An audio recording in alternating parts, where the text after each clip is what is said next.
Hello. Oh.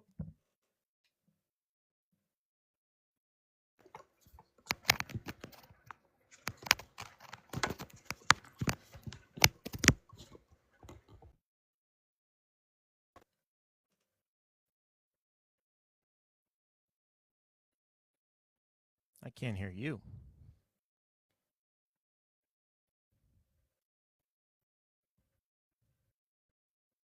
Check, check. What's happening? I hear Jaime. What's going I on, can't hear folks? Dorothea. I can't either. Yeah, your mic's not working. Well, my Muted. mic's not working, but Sharky says muted. muted, huh? Well, maybe unplug it and plug it back in. Yeah, that's what I did, Dorothea. I unplugged it, then I plugged it back in. Yeah. There she Now we're goes. talking. Oh, I hear the phone. The phone mic now, so we're getting somewhere. How's everybody doing today? Welcome to In the Pocket. Monday it is. All right, let's see. How about now? There Yeah. she You know? is. You're back. All right, let's get started.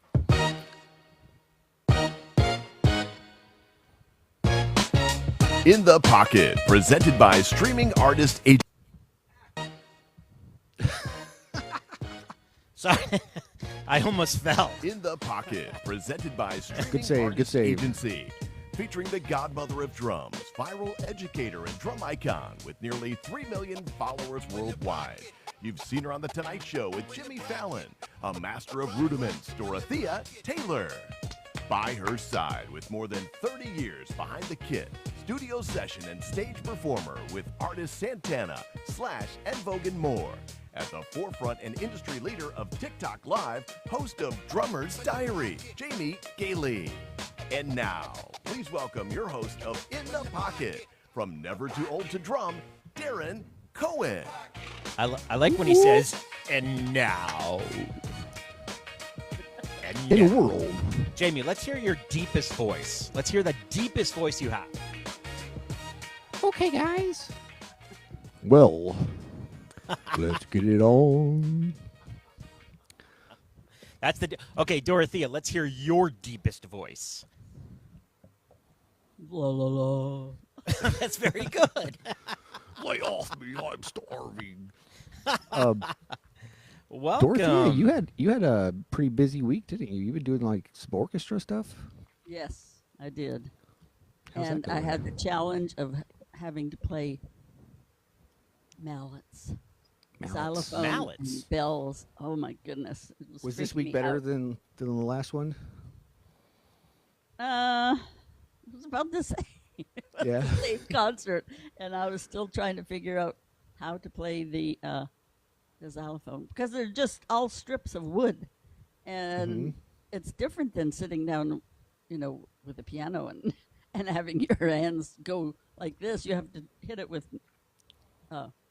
With the stick. with sticks, but they all look the same. It's like You gotta get those little like post-it notes and put like the letters on there. But don't piano keys look the same too, though? I know they're black and white, but the black and white really makes a difference. oh, it does. It really does.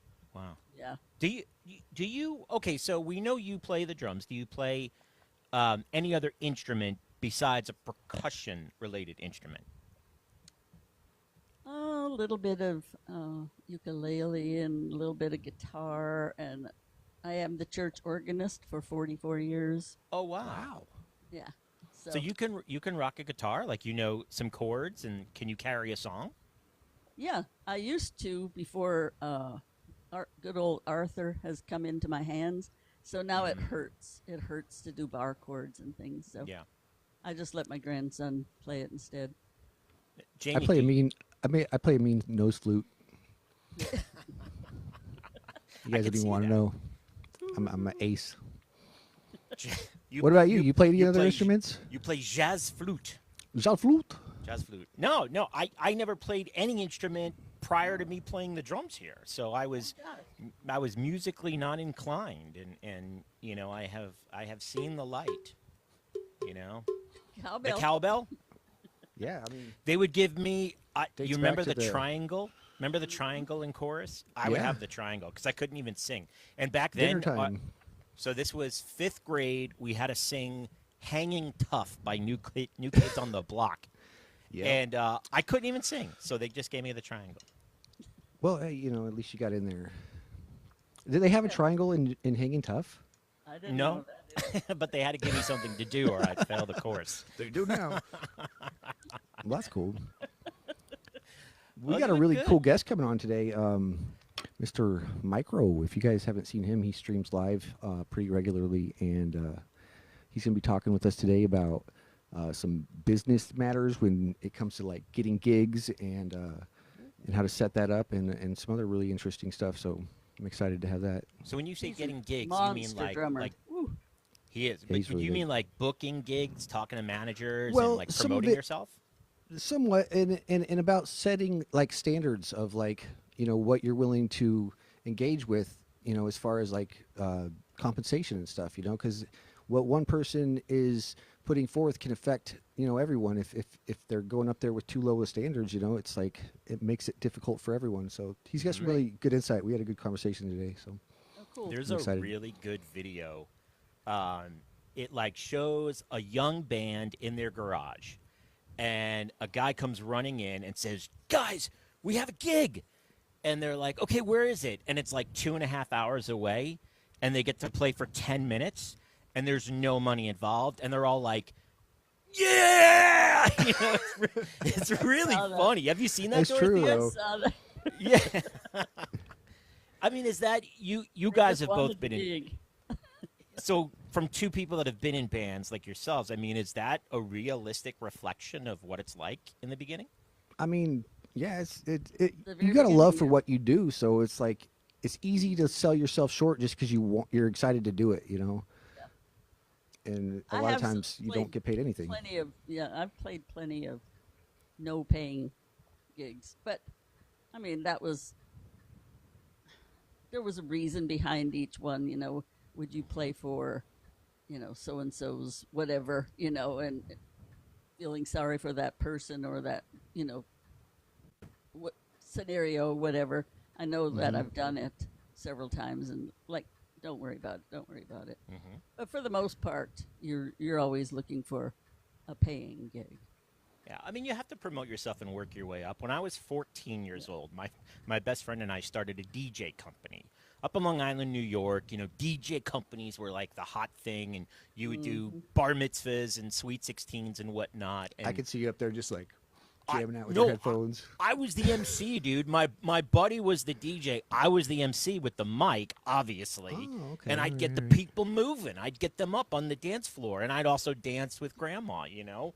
And What kind and of dance moves were you busting out? Did you have like the Oh, Running back Man? Like it was the Running Man Cabbage and Patch? the Cabbage Patch, the Bunny Hop, all that. Yeah. Oh, But then we that's do great. the electric slide and all that. But Oh, yeah. all that to say, as I digress, is that yeah, we did a couple of gigs for free in the beginning, and then even some charity work because you got to get your name out there. Yep. yeah, Yeah. it's a matter of like establishing your baseline, I think, and just knowing what you're worth is important, you know. Don't ask But, me to yeah. dance though, Jamie. Oh man, I I want can't to see you do- do the worm. The worm. Oh, I would break 3 vertebrae if I tried that. That'd be a sight. Yeah. Oh man, it's good to see you guys though. You know, I Likewise. Yeah, I mean, like I look forward to Mondays, and Mondays are my Fridays. But I so look forward to Monday nights because it just puts me in a better mood, and it's so beautiful to see you guys. What I know, Jamie, you and Dorothea were talking about some things to discuss tonight before Micro came on. Yeah, so we were going to delve a little bit into some of the methodology behind like the extreme success that Dorothea has had with her content, you know, and kind of go along lines of how people can kind of up their game when it comes to posting stuff on social media. And when you mean success, you mean like 3.5 million followers worldwide? Yeah, that kind of thing. You know, you got to start somewhere. Yeah. But also the viral moments that she's had have been Yeah. pretty extraordinary. And she's done it a lot of times. We're talking about her like she's not sitting right next to us, but Yeah, like you don't have just one viral moment, Dorothea. You have quite a like it's a feat to have one. You have multiple. And What do it's you? been, What? it's been a ride, quite the ride. So let's name. So can we name them? What if somebody were to look up your viral moments? What were they? Do you Well, remember? the very first one was, well, it's in my. If you look up my page, it's pinned, and it's just me playing a double stroke roll. Your And this was back, I don't know, back in 2018, 2000, whatever. It's been several years ago. And I just did it just for the heck of it, because that's when, you were hearing more and more about TikTok, people posting and things going viral for them. And so I just did a double stroke roll. My grandson said, Grandma, just put something up. Just see how it does. And a day and a half later, it had 1-point-something million. What is it? We at were now? like, in one day, and it was Wow. insane. What's it right at now? Do you think? I do 40 know million or because, something. 40 million? yeah, It's like 40 million. yep, That's crazy. yeah. That's a crazy number. 40 I million. have it written down, and I still can't see it. Where did it go? So many too many. zeros. It's too many zero. Right. I know. Oh, yeah, 47 million. Oh my. 47 point gosh. something on that one video. You got to Just- be hiding under a rock to not see that. So And so through that is when I got all these different opportunities. Jimmy Fallon, Nick Cannon, the Nick Cannon show. So I was on that. He had a morning show. Well, it showed in the morning here, and it was just like a Jimmy Fallon type show, but it was in the mornings. And That's just so to cool. go to New York and meet him and play with him on the stage. And so I've just had so many opportunities. And the reason it went viral is because there was a lady playing a double stroke roll that is totally different than what they expected, and then it just started coming up on everyone's feed. yeah, and she smoked everybody. Like played a better double stroke roll than half these people. Well, more than half the people that are half your age, and so it's really cool. Yeah, so it was just a surprise for everyone. It was something different, and that's why it took off, I'm assuming. And so, but you had another one even just recently, and so like even if that hadn't happened, it's like it would have happened again when you're playing on the buckets, with that Yes. kid. Yep. It has you- the buckets have oh my gosh, I thought I wrote it down. It's like 20 million or something, wasn't it? 23 million, I believe. And that got you on your local. Well, no, that got you on a Yeah, national. Good Morning America on that one. Good morning. Morning America on Mhm. that. Just recently. And because it was different, it was something different. I was playing with this little guy, young guy, who was probably like, I don't know, 11 years old or so, on the streets of Nashville. And I heard him playing, and I just walked up to him and said, "Can I play with you?" And he just instead of questioning it, he said, "Yeah, sit down." Sat down, and we started playing. Did you ever hear from him again? Nope. Well, I did one time. He was at his. Well, he faced it was like a FaceTime here on TikTok, Oh. and there was two other people, and there was a little bit older girl, maybe an older sister or whatever, and so we talked about 5 to 7 minutes, and it was fun. And then I tried to get a hold of him later, and he took his thing off of TikTok. He's not on there anymore, unless he's wow. going by a different name. And so Well, at least he knows. That's pretty I think- exciting. Yeah, Yeah. he didn't know who I was to begin with, and then I think when he found out and people were talking to him and telling him, I think that he was really surprised. I Nope. think I think, Jamie, I think she just answered the question of if there were to be a formula to go viral, I think a lot of it has to do with the unsuspectedness of it, Yes. Yeah. right? Dorothea is walking through New Orleans. Who would think that she would sit down and play, the buckets? Yeah. She's in her kitchen and she's doing doubles. No one expects that. So, in a way, if there's something you can do unexpected, maybe You're going to that's get more views. Yeah. maybe that's one of the ingredients. I don't know. Yeah, it's got to because- stand out. I did that. I brought it over here.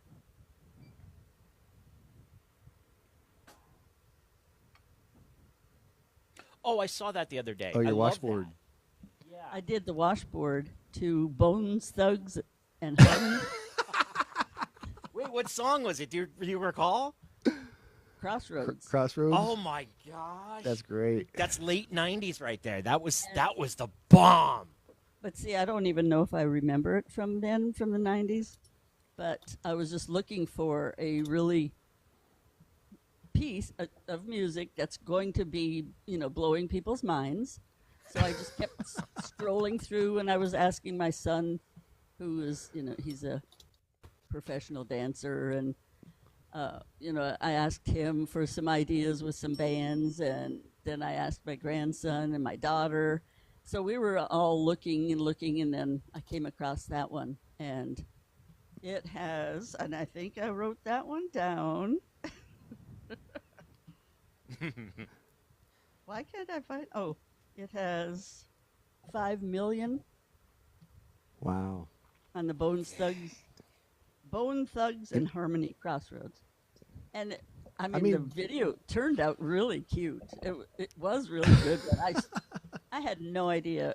I figured 20,000-30,000 or whatever, which is still a lot, but when you are used to having millions. And now, things have changed on TikTok. Now I only get like 8,000 or whatever, and it's like, what? James, So- what's your highest? Well, you do more live stuff, but do you have Yeah, a I'm more high in the number live realm. video? I've had some that have got 250,000. I had one of my very first videos hit 500,000, but it wasn't a drum video. But Oh, it wasn't. yeah, that was when my dog got sick. But yeah, I've Yeah. had a couple on So- drums that have hit like 250,000, but it's about as much as it's gone. Bird just said that your bucket video hit the top 5 viral drum videos of 2025. So congratulations. Really? Yeah. Wild. How do Yeah. you find that out? I don't know. ChatGPT? Bird? I'm sure, Where's that come something like from? that. Yeah. That is, But that's I think awesome. I think Somebody what it tracked is it's like having that like contrast, like because you don't look like someone that's going to be playing a Bone Thugs and Harmony song, obviously, and so like Right. Right. me and Darren just need to do songs or something where we're like hanging out with ballerinas or like putting No, on. I got it. I have the perfect thing for you, Jamie. What's you that? got to do Hava Nagila, which What's that? is a celebratory Hebrew Jewish song Okay. that we play at bar mitzvahs. I mentioned bar mitzvahs earlier. Hava Nagila, Hava Nagila, Hava Nagila, ha da da da. You gotta really get out of character, or just play the drums like in your washer and dryer or something. Okay. Either of those two, I would accept. I'd like to like walk away, still intact, but Yeah. I could get into the dryer, I guess. But Throw you a know couple what? cymbals in there. You know what, Tambourine. Jamie? In all seriousness, though, if you put together all of our favorite TikTokers out there, there is something unique to them, right? And why we love them. House on the Hill, who we had on, was a guest. He does the costumes, right? And you have Polo, who was a member of a band very early on and can play anything. He's like you, a human jukebox, and it's really extraordinary. And you have my good D-Mike, and he's got spina bifida, but he still overcomes. And so there's and our friend Mr. Potts, right? So there is something Yeah. to that, to the sense that I think people like watching something that they can overcome or something that is just different. I don't know, Yeah. So now when it comes to creating, like you have a lot of content, Dorothea, that is not necessarily just like super viral, but it's like it gets really good, traction. And I'm just curious about like the process you put into like, like the ones where you're in your kitchen playing on the pizza boards and different stuff like that. Like it's very creative. Like, do you have a lot of like preparation for that, or are you just kind of going with ideas? I think I just think of it and then get my camera ready and just do it for most of them. Like I did, I had a ton of views on just brushes on a cardboard box.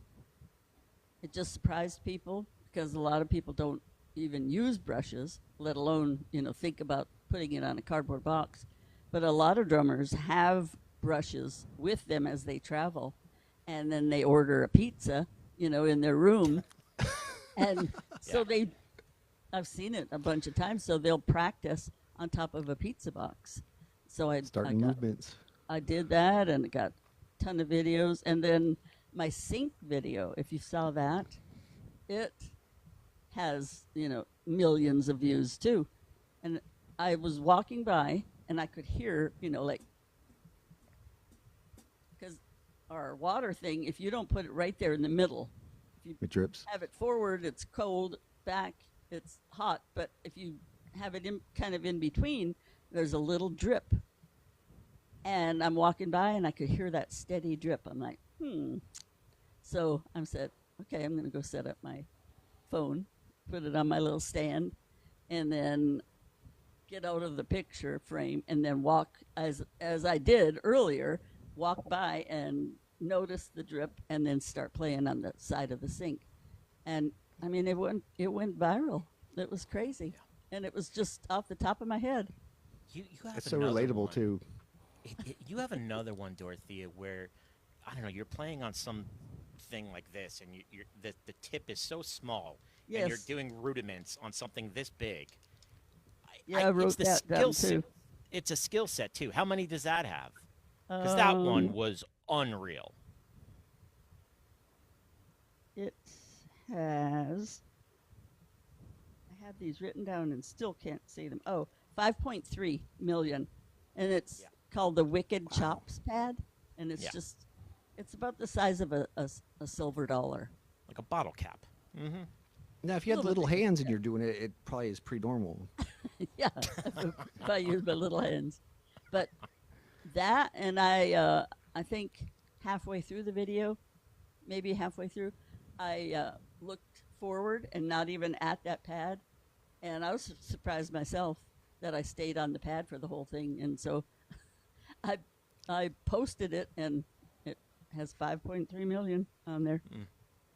It's awesome. Because it's different, and most people had not seen the Wicked Chops pad. You just screw it on top of one of your cymbal stands, existing cymbal stand, and it challenges you.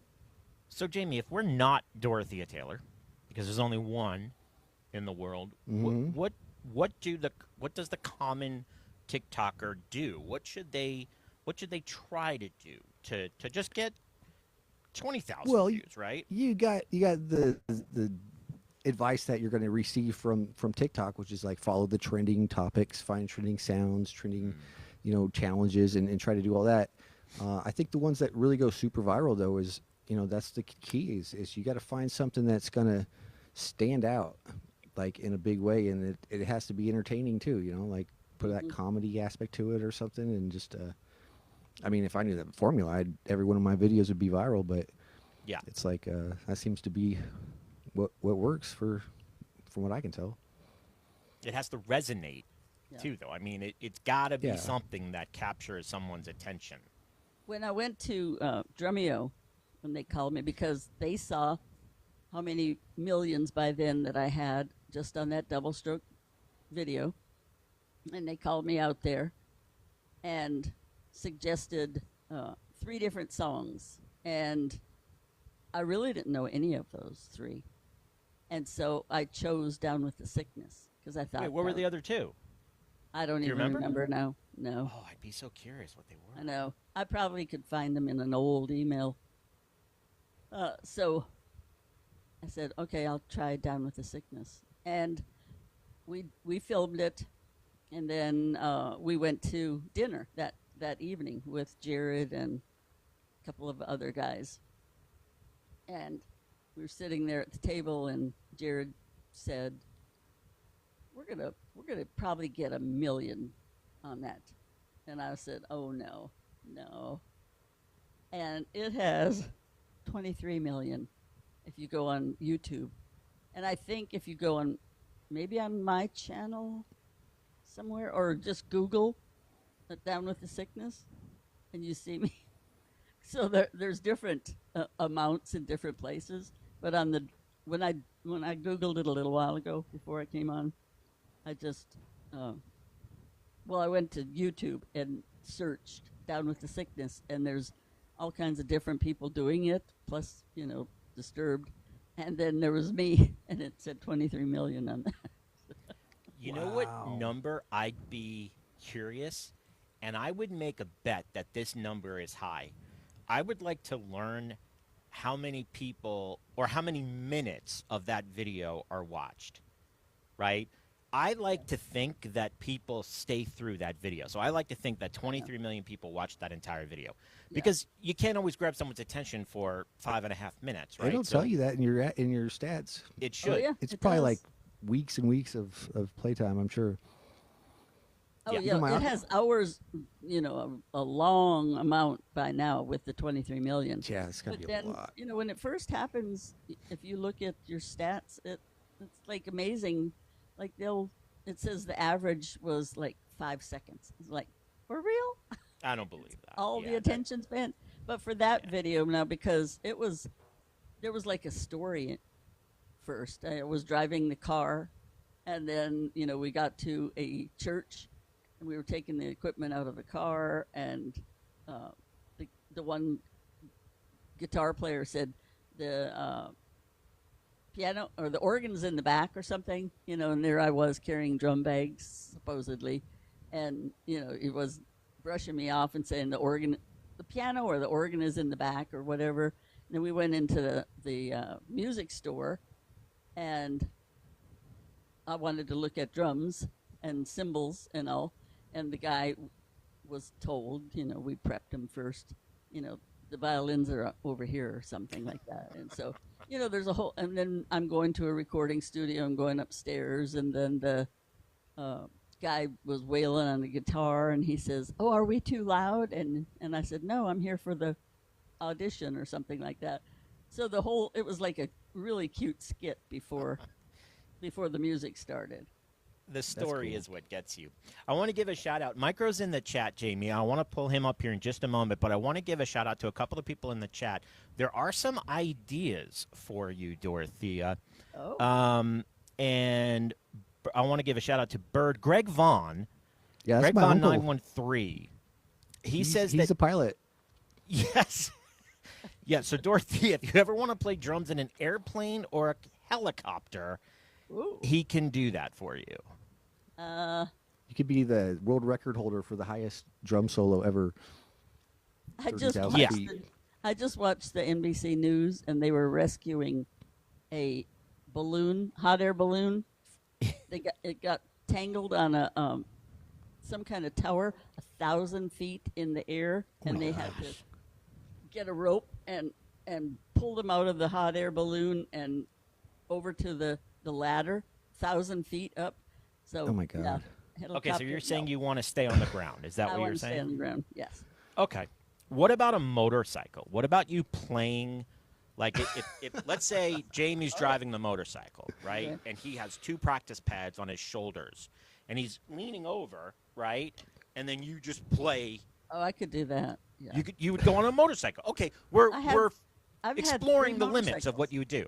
Yeah, I've had 3 of my own motorcycles. You do. Okay. I'm right on Not that. Okay. now, but I have in the past. Yeah. Well, Yeah. how about I play a drum solo and you ride a motorcycle and jump over the drums while I'm playing? Okay. Love that. I love that. We could go Evel Set up a Knievel ramp. style. Yeah, jump over buses. Yeah. That would be something. I'd be curious if we could bring Dorothea to Las Vegas, Jamie.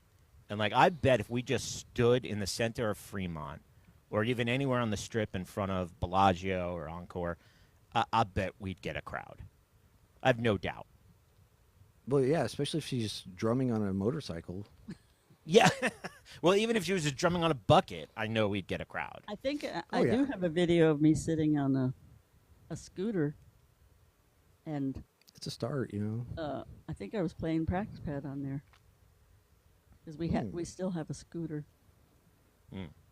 Well, we'll have to think of some more crazy Okay. viral video moments. Wait, Greg Vaughn has one more great comment. He says we should contact SpaceX.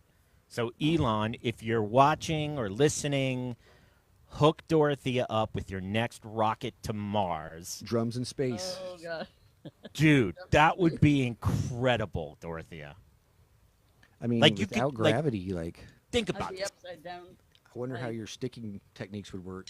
Katy Perry just held a flower going to space. You'd be playing drums. That would break every record known The to man. sticks would be hanging up in the air, and you'd have Yeah. to pull them down and play. Think That about how many is times you great. could twirl your stick, you know? Like, Just I'd love twirl to it see in the that. air, and it never dropped down. I would love to see that. Now, on the flip side, I'd be up there just throwing my poop around like a monkey in space. So, yeah, I'd rather go for Dorothea. With that said, Micro is going to be our guest here tonight, guys. Welcome to In the Pocket every Monday, 8 p.m. Eastern, inthepocketlive.com. You can watch the replay on YouTube as well by searching In the Pocket Show on YouTube. Micro is in the chat. We're going to link him up so that we can talk to him. 20,000 followers Micro has, and he is a drum coach. He's a drum performer. He writes songs. He does it all, and he does a live show, and we're excited to talk to him. I am excited to see him. Now, I don't know if he's going to be in front of his kit. You know, sometimes people aren't in front of. There he is. Hi. what's You up, know, man? I'd like to think, Micro, that I would like to measure the length of all of our guests' hair, right? Because Oh, my hair is very long. right, like you, Eric Bice, like all these yeah. people that have Oh, this yeah. long, beautiful hair. And where's yours? It's phenomenal. Yeah, turn that camera on so we can see you, bud. I'm gonna. Where's my? I'm literally in the process. I'm literally in the process of parking my car, but I'm very sad is driving me. But I don't want to. I didn't want to join the live driving, so I'm pulling over. Like, if you give me about maybe 45 seconds, I have a safe spot to pull over, and then we can start. I have my camera on. All Yeah, right, whatever you need, dude. Is that okay? Yeah. Of course, Yeah. man. Whatever you need. We'll kill 45 seconds. Yeah. He was at the church. All right, cool. I'm literally just pulling over to the park. Cool. What were you say, Jamie? Oh, he was at the church. I think he was doing some drum work up there, and then I think he was trying to run home so he could get to his drums. But you know, we could In his talk videos, business. his drum kit is phenomenal. Yeah. And he, Thank you guys so much. I really appreciate all of you guys too. Jamie, Dorothea, drums I'm never too old to drum. I've fallen into a couple of your lives before, and I've really enjoyed everybody's performance and playing, and even just the spirit in the lives. Thank Cool. you, thank you. Thank you. Thank you. You know, we like to call ourselves a community because we really are, and we're all supportive of one another. You know, as someone who is fascinated by all talent levels of drums, I'm stoked to talk to people like you that are just ultra talented and just learn from you and kind of hear about your background. Yeah. And Jamie said you're going to talk a little bit about business tonight, so that's Yeah. going to be cool. So, man. before I park, I can just give you a little bit on that. I told Jamie I love to play drums, and I play a lot of drums, and I do a lot of work. But my biggest thing for me is my name is Micro. It stands for Making Incredible Content Reach Others. And basically what I do with that is I like to help people learn things that I was able to learn. And that could be trades, that could be skills on working, whether it's chops or feels. Also business practices I've learned to be able to make certain business always work for you, or make sure you can continue to work in certain businesses, especially in the music industry. Because it's so hard, because a lot of people they give us the highlights, I tell them. At least I tell a lot of my people I coach and I work with, like, we get a lot of highlights in the industry. A lot of people don't tell us about the bad or the hard ends of the business, where it gets harder, things you got to look out for sometimes. the things that might come up that they might have been embarrassed that came up for them that they didn't want to share, you know? All right, I just parked. I'm gonna cut my camera on. Yeah. Yeah, we want you to be safe. But he makes a good point, because it's like when we're a community as a whole, and we're basing like what those standard levels are of like how much you're willing to do a gig for, or what is the standard level of treatment when you're out performing, and if some people are not upholding that level, it can lower the bar for everyone. Yes. Okay, guys, I'm on. How? Hi. What's up, I mean, buddy? hi, everybody. I'm good. Welcome on. All right, cool. I'm here now. All right, thank you guys so much for having me. I'm so sorry about being in my car. I'm normally at my studio, but like Jamie said, I went down to my church today to help them get like some sound. We got like a lot of new sound equipment, a couple of new mixing boards, some new inner monitoring systems, some monitors, a lot of like moving lights and things. And I'm helping my church get their streaming set up together, and also clean up the streaming mix as well as just the visual presentation of the stream. So this week I'll be down.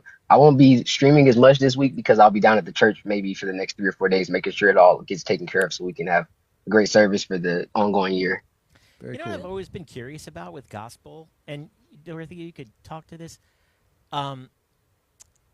Is it a lot of improv or just creativity on the spot, or do you rehearse ahead of time and know exactly note for note what you're going to do? And the reason I ask is I went to the House of Blues in Orlando, had a gospel brunch every Sunday. It was amazing, and I remember the drummer specifically, and it just looked like he was having such a blast, but it looked like it was a lot of improv.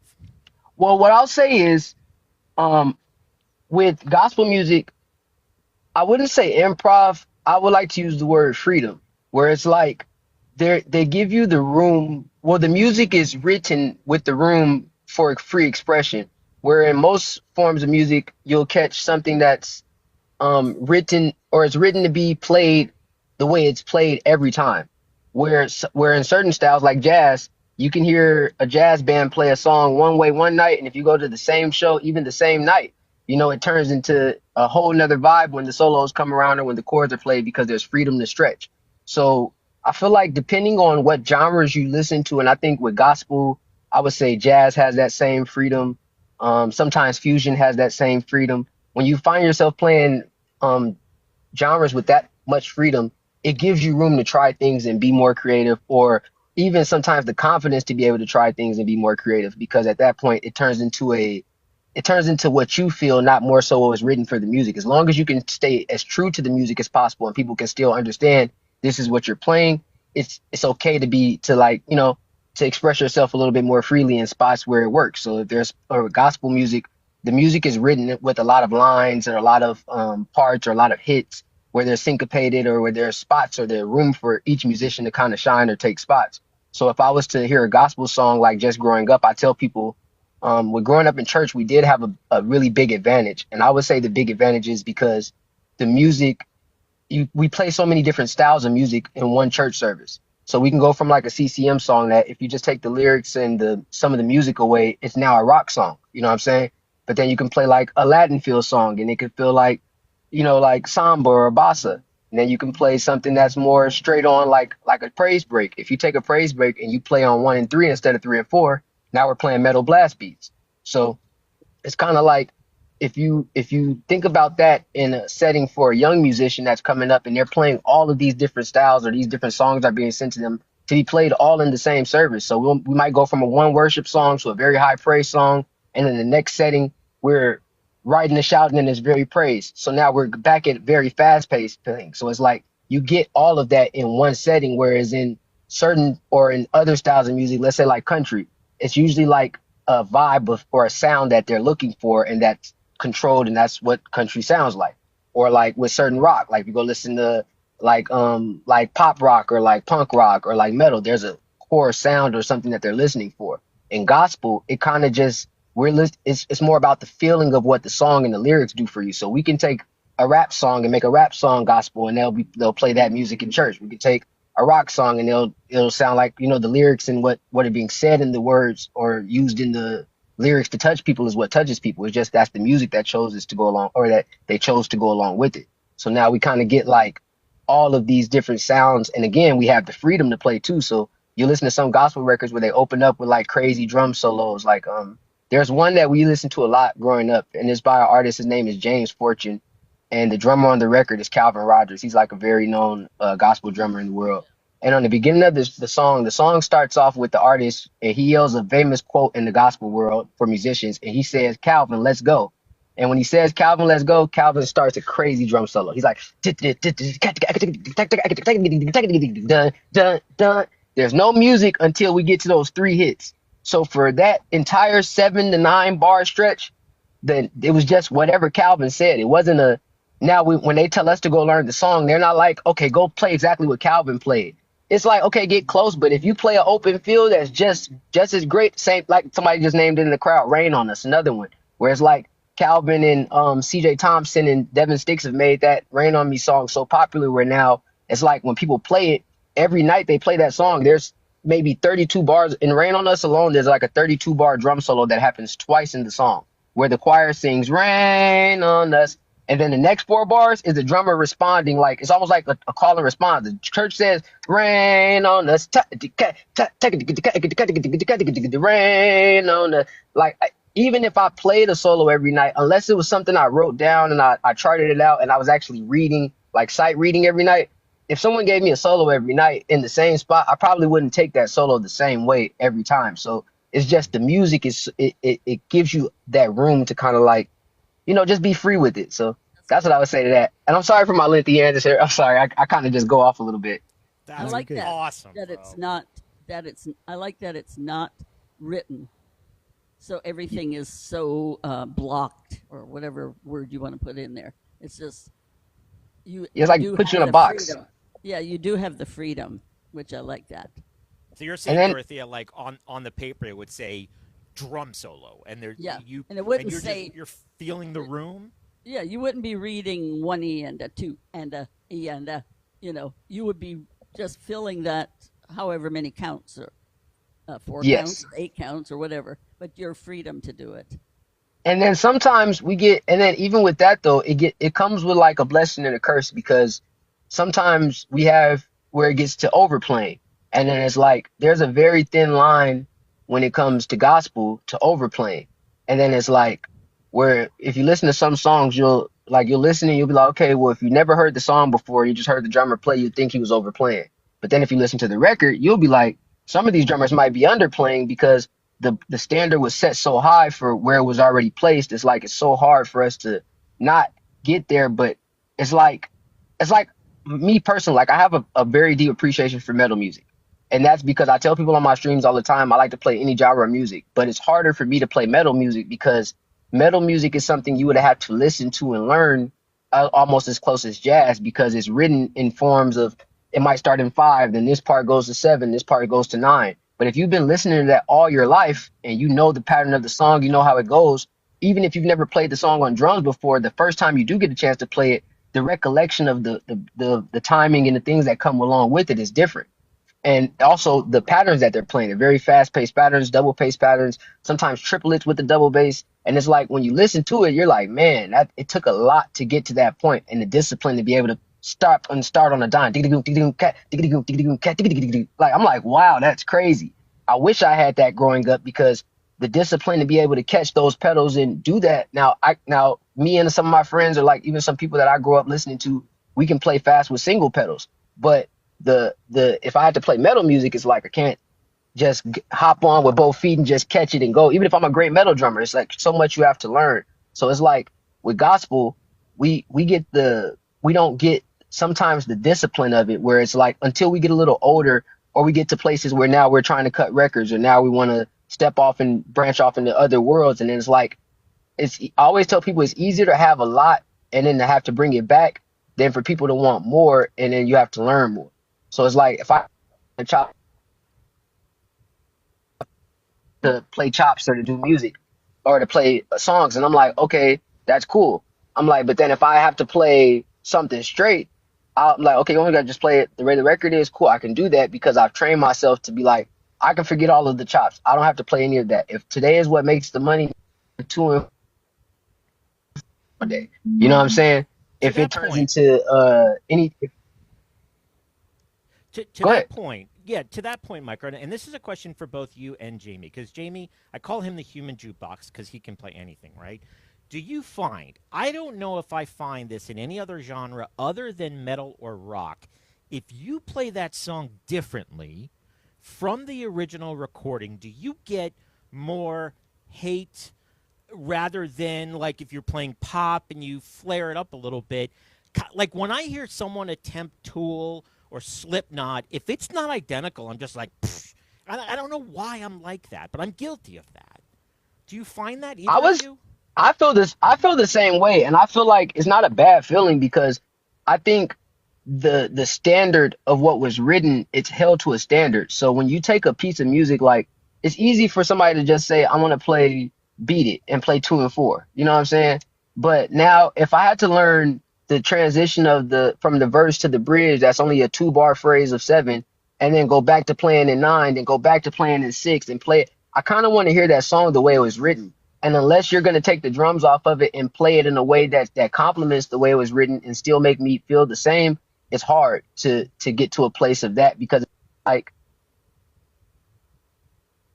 in that it's written in that style, you know what I'm saying? Where it's like we want to hear the 9 part, we want to hear the definition of the snare, because that one snare hit, like I like playing Toxicity, I think it is, and there's when he starts in 6/8, there's a ghost snare that he plays like. And if you don't play that second snare, it's almost like the song doesn't feel the same. So it's like if you miss it, there's key parts where it's like, dang, man, I really wanted to hear you play what I love in the song. That's what made me love the song.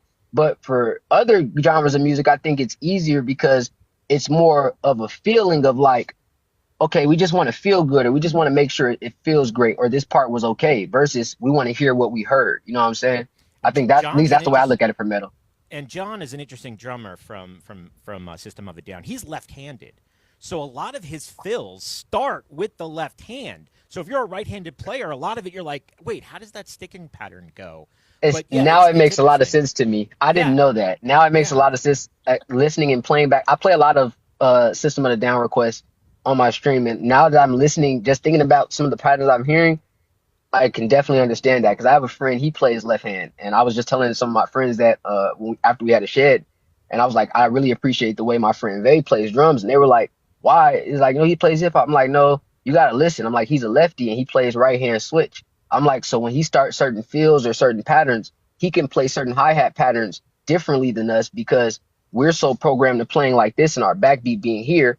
He's ambidextrous now, where he learned how to play this way, but he's naturally this. So if he's starting hi-hat patterns with his left hand and picking them up, is different for us that are used to starting with our right hand, and we have problems alternating those rudiments. Like I know Dorothea teaches a lot on rudiments. Some people will always start with their right. You have to almost train people to start with the other hand for rudiments to be able to have that versatility or that ambidextrousness. So it's like, I feel like if listening to that, that's a crazy. Now you kind of just blew my mind. I'm gonna go study some down music now. Jamie, what are your thoughts on that? I mean, it's like there's certain parts of songs I think that will resonate with you. Like I remember we were in the studio with this producer I used to work with, Gary Miller, and there was a song we were working on, and there was just this one little spot where he just had this like one keyboard note, and it was on accident that he put it in there, but it was like that was the part that I really loved about that song, was just that little accidental note, because it fit so well. And so then when he did a remix of the song and it wasn't in there, I was like, dude, what's up with that? Where's the keyboard? Where's that note? You know, it was like that was the part that made it like stick out to me. And so if you're listening to something like Tool or whatever that has, a very like intricate part that you're focused in on and that gets taken out, then yeah, I could see how that could be a case.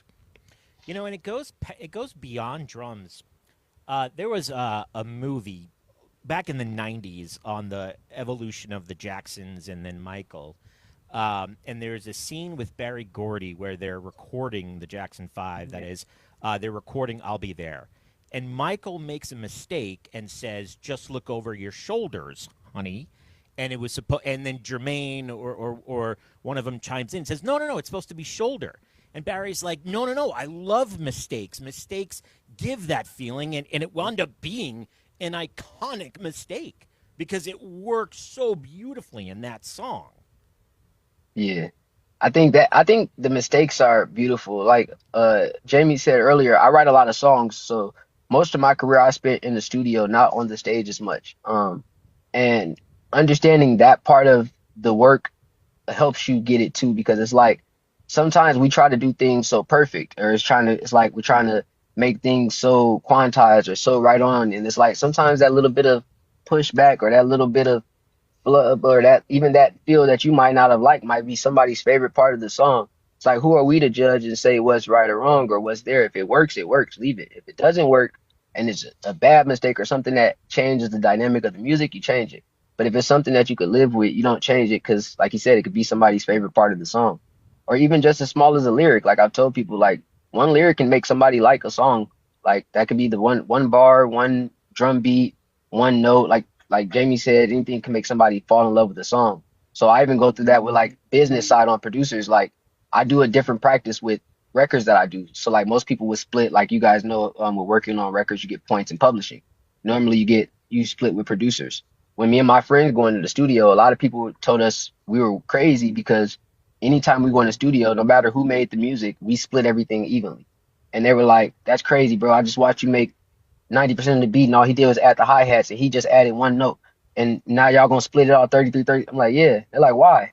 I'm like, what if somebody only likes the song because of the hi-hats? What if somebody only likes the song because of that one piano part? I wouldn't feel right if knowing, what if the song wouldn't be the same song? What if the song could be a top 40 Billboard song, but if I didn't let him do the hi-hats like that and I would have just left them the way they were, it would have been a top 200 Billboard song or a not Billboard song now. So it's like, I don't like to say what's important to the record or not. I feel like once it makes it on the record, it's just, we should just let the world or the people that are going to listen and consume it decide. If we get a million people commenting and saying that there's a bad piano note in there, we probably should take it out on a remix. If everybody's just listening and loving the song and the streams are going crazy, probably never going to mention it until we get into an interview one day and be like, yep. So what part do you love us about? Oh, that note in the back. That was not supposed to be there. Let me tell you a funny story about that. We left that there and argued about it for 3 days with the label. So Well said. it works well said. I love it. We were talking a little bit earlier about some of the standards and stuff set when we're gigging and stuff like that. I wanted to kind of touch upon some of those topics. I mean, it was a really good conversation. Oh yeah, we were talking. I think we were talking about more like with working like the standard of what changed in the music industry for musicians. And I was telling Jamie my thoughts on that. And one of the things I watched an interview recently, and it was a clip. The clip took me to the interview, and I think it was like Johnny Sugarfoot Moffett and a few other like legendary drummers, and they were talking about what they made on tours. And one of them was like, "Yeah, I made around 14,000 on the bad tour, on this tour, and I was making about 12,000 a week on this tour, and this a week on that tour." And I was just like so astounded because I'm like, wow, I know some really prominent drummers, and they play with some of the biggest artists in the world, from like the Charlie Puths or like the Zendayas or anybody in the world, and it's like, I work, and not just to say for the business of them, I work with labels, so I write songs, so I hang out with the execs. These budgets are kind of different than what they were before, and everything went up. It's like shows now can produce multiple million. Like you do a show at the Crypto, that artist could make $2 million a night, but you'll get a bandmate or a band that will take the gig and say, we'll play for this artist for $1,500 a week on tour. And it's like, yeah, we want the exposure, yeah, we want to play with amazing people, but at what cost? It's like, when we have a lot of people that did that over like say the early 2000s going into like the late 2010s, the standard of music changed, where it's like, where we have people that were older than us in 20 years ago or 20, 30 years ago now saying that they were making 14,000 a week, and we're all playing with the biggest artists in the world, and we're like 5,000 a week or 4,500 a week or some less than that. And after that, that's still, you got to pay taxes now. You're on the road. You might have to purchase things on the road or do things for yourself. And it's like, if everybody just stays on the standard of like, hey, yeah, we'll just take that because I want to be out, or I just want to be an opportunist, it's like you're going to mess it up for one, yourself, but then also the rest of the people that are in this industry for us, because it's like at that point we get to the place where it's like, now I can't, like me personally, a lot of people ask me on my TikTok why I don't play for a lot of artists. And it's not because I don't have the opportunities or I don't want to, but it's just the business of it never makes sense for me. It's like, why would I play for an artist that I know is going to make $500,000 tonight? and I'm gonna do 5 shows with him, or 3 shows in a matter of a week with him. This tour is gonna be 4 months. We're gonna do at least 3 to 4 shows a week. I know you're making $2 million a week to take home. That's your take home. That's after you pay everybody and everything you've done, traveling expenses, buses, backline, everything. It's like after that, 2,000 a week. I did 4 shows this week. I traveled from 3 to 4 different cities. I got up at 6 in the morning on an American Airlines flight and got called out my lobby call at 3 a.m. to get there. Like, and it's like everybody's just so happy to be here and so happy to work. And it's like we don't even understand the blessing that we've had with the turnaround of it, where it's like now you have people where I'll try to explain to some of my friends the reason I started streaming. It actually started on accident. I started just hanging out on stream because I saw other people doing it, and I was just really had some free time at home. I had drums set up. I was like, I'm just gonna start doing this. And when I started it, and it started to become something that I seen revenue from and things that I could see bigger pictures of, and I started to grow it more and do it. I was like, oh, I have friends that have 80,000 followers, hundreds of thousands of followers from just playing drums in church, from playing drums in their basement, from just being viral and just being nice on their instrument. And it's like, they're not and it's not, I wouldn't name anybody, but just to say like, it's not struggling, but they're not in a position to just be stable from that. You know what I'm saying? And it's like, if you can't find a way to build the brand, like you said, Dorothea has, I think you said somewhere around like 3.5 million followers across social networks. Jaime has like 60,000 here. I'm not too familiar with your following, Never Told, but I'm pretty sure you're growing a following as well too. 2005. But listen, 2000, that's still, if you think about it though, that's still a lot of people, because if you had 2005 people in the room, it's like the people the things that people don't look at, like that's real. Like we look at the numbers and it's like, yeah, these are all real people though that follow you and are supporting you. So at that point, you can find ways to monetize yourself. People will invest in things they like. You can sell a t-shirt, you can sell a wristband, you can go buy some drumsticks from Alibaba and slap your name sticker on them and pass them out as keepsakes. It wouldn't matter. There's a way that you should be able to take care of yourself before you get to that point, because now if everybody was able to take care more of themselves, you wouldn't think about having to take the things that are offered to you, because now if everybody knows you need a gig and they offer you 2,000 a week, you're going to take 2,000 a week. And I'm not telling this to people to say, no, don't take money from people. Don't get the money. Yeah, do the business that works for you and don't go broke. You know what I'm saying? Get whatever money you can get if you need to get it. But think about what you're doing as well. It's like, okay, how much sense does this really make? Would I go buy a car knowing that it's worth $20,000, but I'm going to pay $60,000 by the end of the loan? Or would I negotiate and pay attention when I get down to the contract and find out what the percentages are, how soon it's going to take? No, you actually have to figure this out. So it's like, you're not going to win in that situation. You can go on the road with them. If you were already supporting your life as a musician, let's say you had a home, whether it's an apartment, you had drums, cameras, you were able to create a following and you were able to work and pay your bills from home, whether that's playing at church, bar gigs, club gigs, a couple local artists, whatever that is. If that was working for you and you were willing to give all of that up to go work with the artist for 2 months, and that artist might not tour for the rest of the year. So you're going to go give up 2 months of your life to do that, to make about, what, we're saying $20,000. And then you're going to come home to have to reset everything in life again, because now you got to get your gigs back. Now you got to let people know you're back in town. Now you got to work again. Now you have to wiggle your way back into certain situations, into studios and things that are every day for you. And it's like you gave that up for the opportunity to be here. And it's like they gave you nothing. Like I watch artists literally, I hang out with artists. I watch artists spend $40,000, $50,000, $100,000 on a chain. And I'm like, he just spent the entire band budget tonight for the entire tour on a diamond necklace. And you guys asking me why I don't want to play drums with him. I'd rather just make the songs and get the money and then stay at home and buy nice drums or figure something else out to do. It makes way more sense to do that, because that you could work. I have friends that literally work regular jobs now. They're truck drivers. They work for UPS, or they'll work for the city and drive garbage trucks, whatever. They're making $100,000 a year. They can support their lives, their families. They're paying all their bills on time. And we have musicians that play with the biggest artists in the world that have problems keeping a car note. Like, Yeah, that's sad.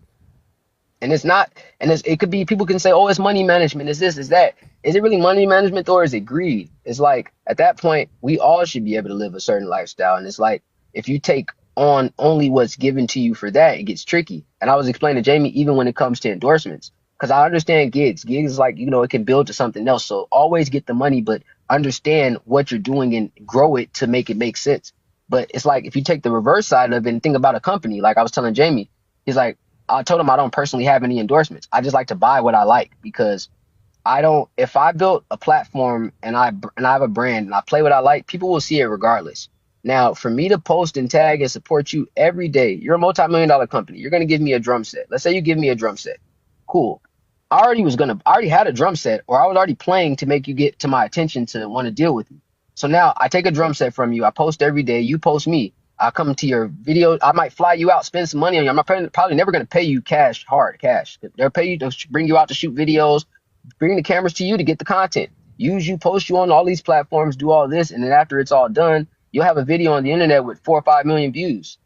Do you see the revenue from that? Did they send you a check saying, hey, our YouTube page got an extra $4,600 this month because of your video? We're going to send that to you. No, they're making money off of you to play their equipment that you were already going to play. And like I told Jamie, I'm like, I've never been on a tour where I asked for something for backline that I needed that the company or the artist or the label did not pay for. If I say, hey, I need an 8-piece drum set, an SPDX pad, 2 BT10 pads, and 15 cymbals, they're going to call center stage and then send my writer over it, and they're just going to pay for it, and then they're going to go about their day. Like, so if it's that simple, why do I need to endorse this company or do that? It's because the business of it, or before it made sense when there wasn't like social media, there's a present, because now it meant something more. But now we have kids nowadays that have more followings than the drum pages. I can name some. Eric Moore has 600,000 followers on the internet right now. He probably has more followers than a lot of the drum pages from drumstick companies and people that he can reach. He can reach more people right now from his page than from their pages. So what does it benefit him for to take anything free from them versus saying, if I was like the Super Bowl ad or if I was like a YouTube ad, you pay for every second you're here.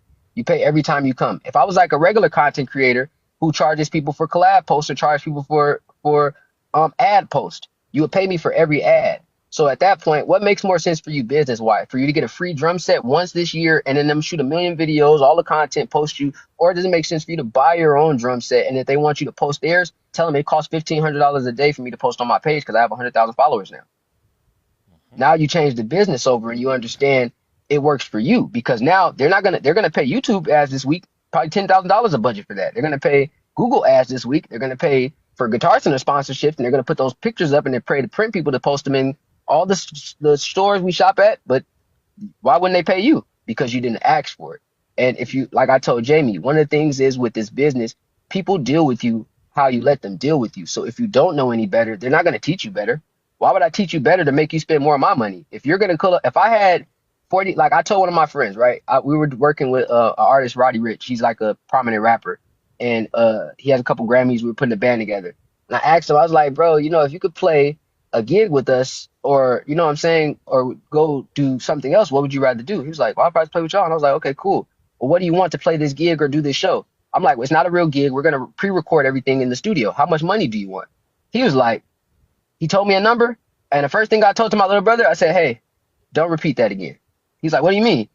I was like, he asked you to play on a studio recording for a tour he's going to do because he replaced the band that he was going to play on the road. The band was going to make at minimum $4,000 a week as a band. That's not including their backline, their travel, their hotel fees, their flight fees. They were prepared to spend $250,000 on this band to be able to go on this run. Don't ever open your mouth and say you wanted to take $2,500 to come play the studio tracks. Why don't you ask me what's in the budget? What's available for you? That's the better way to approach the business. Don't just yell out a number because you might play yourself. I got $40,000 in the budget for 2 days of work. You asked for $2,500. If I let all of you guys take $2,500, Micro's going to leave with the bigger end of the pie. Let's start this conversation over, little bro. I got this amount in the budget. How much do you want? And we're going to take a 4-piece band in there. I want $10,000. Now that sounds like a deal, bro. That's what send me an invoice for $10,000 and we're going to get them to pay you that now. Because now I'm going to teach you the game versus telling you just do that, because there's a lot of people that are just greedy and they're not going to tell you that's what the business of it is. It's like you're just going to take what's given to you. So if you don't understand to sometimes push back, like even my mom told me, she works in corporate America. When she took her first big corporate job, they offered her a lot of money and somebody told her to push back and she didn't understand. And she was like, I'm just going to do it. She pushed back the offer. They sent her another offer back that was a third more, basically a third of what they originally offered her more. And she's like, oh, all I do is say no one time and they'll ask me again. If they really want you, they'll pay for it. If they really like something, they'll do it. It's just, don't be the person that just takes whatever somebody gives you because you think you're getting a blessing when really you're just getting the scraps off the table. When it's like, yeah, you're so happy because you're like, yeah, I'm playing with this big art, I'm doing this and I'm doing that. And they're like, we playing with this dumbass musician that just took $5,000. You got more friends like you. Now they got there's hundreds of them out here, and it's like the numbers will never go back to the numbers because everybody's so stuck here. It's like we have to figure out a way to tell people to switch. To that point, though, Micro, so from a contrasting perspective, yes, know your worth and know your value, but you still have to build that value, right? So how much value is set on just getting the experience? So if you're up and coming, it would be wise to take gigs, though, right? And to gain that experience to build that value up. So you're not saying I'm not saying not to take the gigs. I'm saying you're at that point. Yeah, right? I'm saying once you get to a point of, let's say, I look at it like I remember when I was reaching out to people to play for them, right? When you get to the point of people reaching out to play for you to play for them, it's different. It's different when I'm hitting up artists saying, hey, I'm a drummer, I'm available, versus somebody saying, hey, you're dope, I seen you on the internet, I want you. You know what I'm saying? So it's like when people ask you, you ask for what you believe you're worth. If Dorothea has millions of followers, if I called her and was like, hey, you playing a record, I wouldn't expect her to say $100. I would be like, hey, give me a comparable rate because I'm looking at where you're at. And if she did say $100, I'm probably going to be like, either she's filthy rich and just doesn't care and just wants me to pay something, or she doesn't understand. Because what do you think, Dorothea? That's probably it. Yeah, because I wouldn't understand how much to ask. Yeah, so it's like, and it wouldn't be it's not a bad thing. It's just like, hey, sometimes learning or finding ways to ask for what you think works, or sometimes asking people or asking somebody for some advice. Like I always tell people too, is like, even if you're young, right, you don't play a game that you don't understand the rules to. And people have to treat the music industry like that. Like if I was a basketball player and I didn't understand what a travel was or a double dribble or stepping out of bounds was, I can't be mad if I do it and the ref calls a call on me and be like, hey, violation. You have to learn the rules of the game. And so many people bypass learning the rules and they end up learning it while they're playing the game. So now they get out on the road with people and they don't understand how to even if you're going to take a small, whatever number you're going to take, they don't understand how to get that in an agreement to say, hey, I have an agreement with you to pay me on these dates at this time for this. If you don't pay me this day, there's a late fee attached. If you don't pay me after this time, I'm going home. And you're still going to owe me. And I can sue certain things to protect yourself because it gets crazy out here in these worlds where you go work for people and play and then you're waiting on checks, or you'll go do things and now you're thinking you're going to get one payment, but they didn't explain to you that they're going to take the taxes out of the payment too. So now they offered you $2,500 a week and your check really looking like $1,850. And you like, whoa, like nobody, it's like certain things you have to learn the game. So understand what you're getting into. If you want to be a touring drummer, study touring drummers. You want to be a studio drummer, study studio drumming. Understand the techniques, understand the different types of studios you'll go to, learn the different types of sessions, from a writing session, a production session, learn to be when you're work for hire, learn when you're an additional producer, you're doing some type of work on the project, because at that point it all turns into a understanding of like, what you know. Because again, if you don't know any better and I know more, I can treat you however way I want, whether you're a producer, a drummer, whatever way. But if you now know, like, hey, like I did my research. I literally watched videos on other drummers. I asked people that I watched tour with major people. I would hit people up. I watched the interviews, listen for certain information. If I wouldn't have seen a video of Michael's drummer saying he made $14,000 a week from his mouth, I would never be complaining to anybody saying, there's no way in the world none of you artists are calling me to play drums. Yep. If Michael's drummer was getting $14,000 a week then, and you guys are playing the same arenas and we're getting more money because the inflation of everything. So now ticket prices cost way more. There's more seats in the venues. There's more things that has to be done in the venue. We have lights, camera, it's like a full show again. And you want to give me the bare minimum? Like, no. We got to figure this out. Like, because at that point, there was an interview with Sarah Jones, who is the touring drummer for Harry Styles, and she's also a studio recording drummer, and she's recorded with several bands. And she has mentioned several times how much she makes with Harry and how good it is, and that's why she continues to do it. And it is an anomaly. Not all bands, of course, will pay what we're speaking, but she said it's a really good gig. But Harry is like, I'm going to treat my band right because it's fair. Well, he's a musician too, so he understands. You know what I'm saying? It's like, or some people they have a different heart. Like, we all were joking, me and some of my friends, we were like, man, if Taylor Swift gig comes up, we're all taking a Taylor Swift gig because Taylor Swift gifted her entire band and staff something upwards of hundreds of thousands of dollars to each person at the end of the tour for I think it was grossing. 100.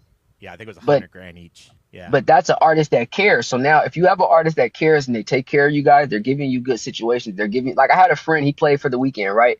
And for years he was on a crazy retainer. And I didn't understand it.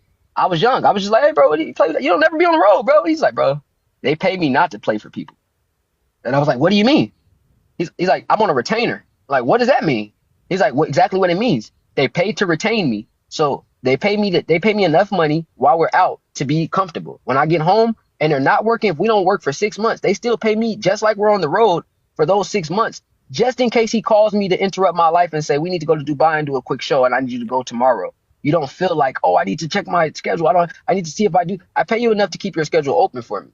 That's why I retain you. That's a good situation. When you're dealing, if you're not getting gigs or work like that, it's like, and again, it grows to get that. But again, he wouldn't know that he asked, they ask for certain things. Certain business practices are put in place and people will honor it if you ask for it. If you don't ask a major artist for a retainer and you just answer the phone every time they call, they're not going to care. They're going to be like, every time I call him, he answers. Why would I retain him? He's going to say yes, regardless.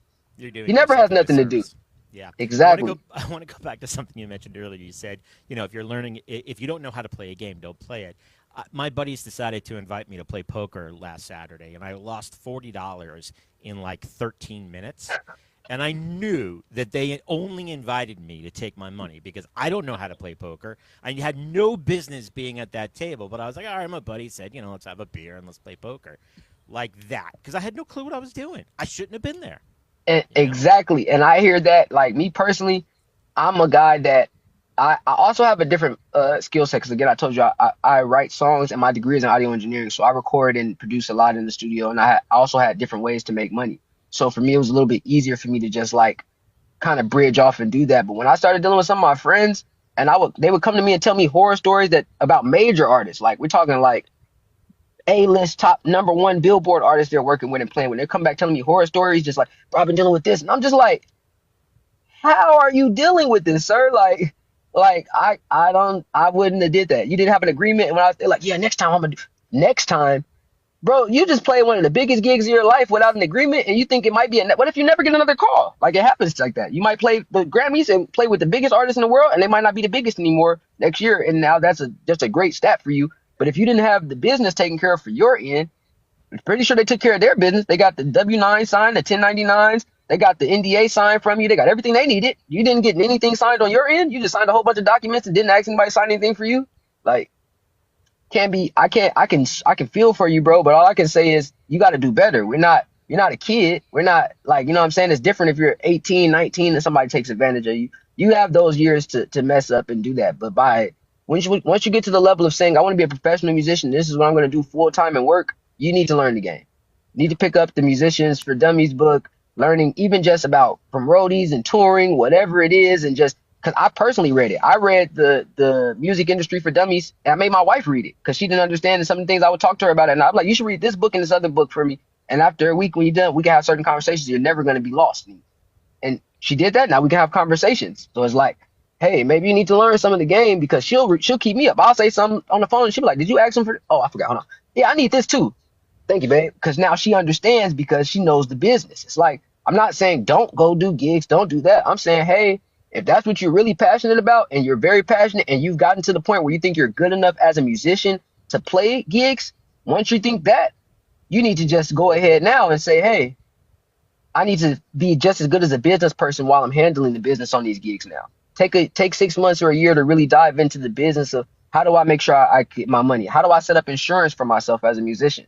How do I set up some type of savings situation? Because again, sometimes it's not just about getting the money from the artist, it's about what you do with it as well. But again, if you don't know any better, like anywhere else in the world, they set you up for that. You can work at any retail store, any type of job. Everything is already in the company policy. They got insurance set up for you. Everything already locked in, is ready. In our industry, it's not. Like that's interesting. Like Dorothea, I would put insurance on your hands. If you were a touring drummer, I would insure your hands. Because if you don't have your hands, you're not doing what you do. I mean, we all know Jennifer Lopez had a certain body part her leg, insured. well, her butt and her legs or something. Yeah. Yeah, for years my dad had my hands insured for me just to make sure, like when I was younger, just to make sure that was good because Well, he boxers just do. boxers Boxers do have as well. their arms And, in their hands. and a lot of people, it's just about, again, it's just if nobody tells us and there's nobody like, and again, I try to just tell a lot of my friends this information or people that I come across directly to help with. And I tell them that if we spread it more, it'll start to become more of the norm, the norm. So it's like, if you tell people, hey, I just recently got my hands insured. If you're a musician, everybody should go get their hands insured. Here's some companies to look at or something. That could be a piece of content for people to push out to be like, hey, let's take care of ourselves as musicians versus us making videos of us turning our pots and pans into snare drums and shit. Because it's like, yeah, that's cool. But again, we're not taking care of ourselves. We got to make sure business is in order because this is a business again. And if you're just doing it for fun or hobby, man, just have fun. Play the gigs like you get called for. Your band, your hobby band turns into something professional. That's the blessing. Then you'll learn the business then. But it's like if you want to be a touring musician or you want to be a studio guy or you want to be in a real band or learn that, you need to pick that element that you want to focus on and actually study the business behind it as well because the business matters more sometimes than the playing. Like I know amazing players and they're not in the good situations because of business they didn't understand how to conduct or things that went over their head in business. And that's not even just money, it's just business. Like there's drummers with drumsticks and they didn't understand how to There's bands that have been sued by their labels and vice versa because they didn't know any better. We know countless instances of that. Well, I mean, you are incredibly in tune with what is happening in the industry. I think this could be a business for you. You should offer your services to people to advise them. Yeah, I literally do. I have a company. It's called Micros Management, and it's like my quiet company because I manage some musicians, a few producers, sometimes artists, just a lot of different people I manage. And the play on the name with Micros Management is I don't like to do a lot of the business. I just like to help people with the part that I'm supposed to help them with and let them go about their day. So I call it Micros Management because it's really like consulting where I'll have people that come in and I'll help them get certain things done. I'll help business, or let's say like just work you through a quick business deal or work you through a split sheet or work you through some type of conversation. I'll just do that where it's just like business from that end.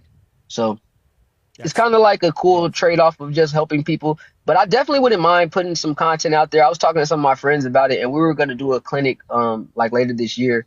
And I'm going to touch on some of it there, and they're going to have like cameras and stuff. So they're going to post some of it on YouTube and some things. And I'm going to share that content there. Look, but I definitely want to push it. I'm in an industry. I won't share the industry that I'm in, but my company is paying for us to go to a conference locally here in a couple of weeks.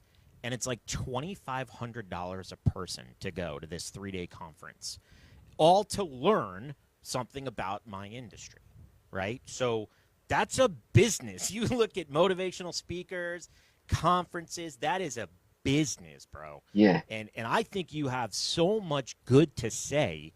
I have thoroughly enjoyed this conversation. I learned so much that I didn't even know about. I think that would be wonderful. I mean, Dorothea, Jaime, I mean, your thoughts. This has been incredible. I mean, this is why I wanted to, touch on this because he does have a lot of really good insight on these topics, and a lot of people don't have a clue. Yeah. Especially with monetize, because I mean, a lot of people have a lot of followers and a lot of like I don't think the playing is the problem anymore. Like I tell people all the time, we have YouTube. Like I know 10-year-olds that can probably play my head off, and I'm just like, how did they learn? They literally had YouTube and Instagram and everything in Drumeo in their iPad all day for 5-6 years. That's the same practice we had, and they're watching it. They're just once somebody finally puts them in front of a drum set, they're ready to go. It's just now we gotta focus in and make sure everybody locks in on the other side of the business as well too, because playing, we can give out technique exercises, we can show people rudiments, we can do that, and that's something you can practice and learn. But business is something that sometimes you only get one shot at doing it, because it's like, again, your first impression is sometimes the best impression or the most lasting impression. If I meet you and you let me do it one way, you can't come back a week later and ask for this. I'm gonna be so used to, or even a year later. If I've been paying you this for this long, probably just gonna need to find somebody else that's gonna take that, or if not, I'm gonna tell you no, because I didn't start there. But if I came to you, even if you took less, if somebody came to me and said, hey Micro, you want to do a tour? And I'm like, yeah, I want 10,000 a week. But I can't give you that. I can give you 4, and then the next one I can. Even if I say, okay, cool, I'll take the 4, but this is where I'm at. So now the next time it's not like you're confused or it's a shocking thing to be like, oh, I'm asking for more. No, if you start off high and work your way, let them work you down, it's cool. Now at least you know this is where I was supposed to be at. So whenever it gets to a point where you see it opening up for that, you might start with an artist when they're small and they don't have a budget. The moment they sign that deal and you see their lifestyle changes and their cars change and the houses, you could be like, hey, really quickly.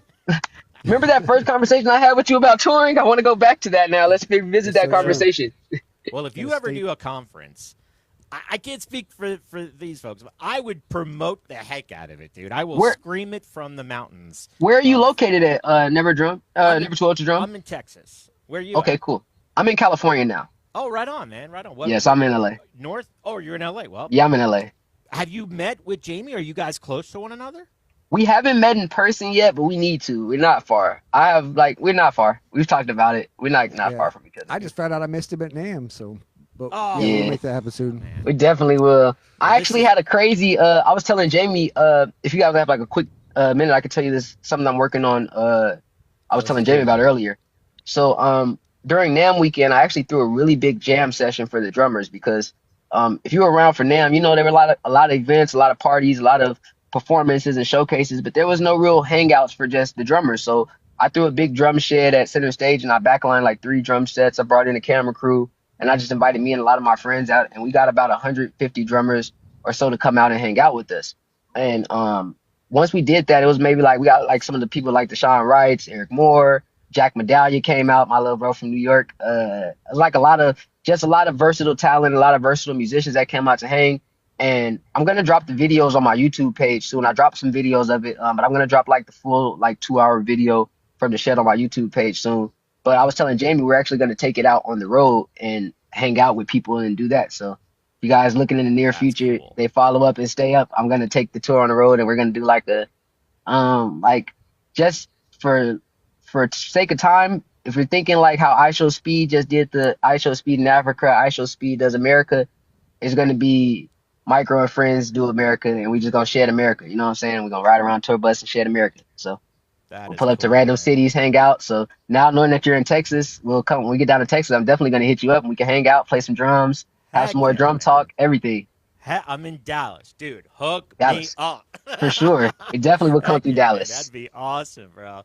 I mean, if y'all haven't hit the plus sign by now, I don't know what you're waiting for. This has been such a thrill for us. It's an honor for us to talk to you, Micro. It really is. Oh, man, it's an honor for me to be here. I appreciate you guys for having me on your platform. Man, we love you guys. We love you so much. Your channel, your content is so incredible. Thank you so much. The advice and the stories that you've shared, I think a lot of our audience does appreciate that. Bumpkin, you're hilarious. I want to mention Bumpkin in the chat.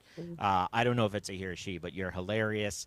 She's trying to guess what industry I work in, and some of the comments have been pretty funny. But comments are really funny though, and really complimentary of you as well, Micro. And I think you opened up a lot of eyes tonight on a lot of topics that aren't really discussed. Yeah. So thank you. Thank you so much. I appreciate you guys for letting me speak and have a place to hang out with you guys. I appreciate the chat for hanging out and everybody that was here and everybody that hit the follow button. I definitely appreciate it. Yeah, thank you so much for coming on, everybody. Have a wonderful night, and we'll be back next week. Make sure you guys give. Yep. All right, see you guys. Watch Micro. Follow him. Make sure you follow Dorothea if you haven't already. I know you probably do. 3.5 million worldwide.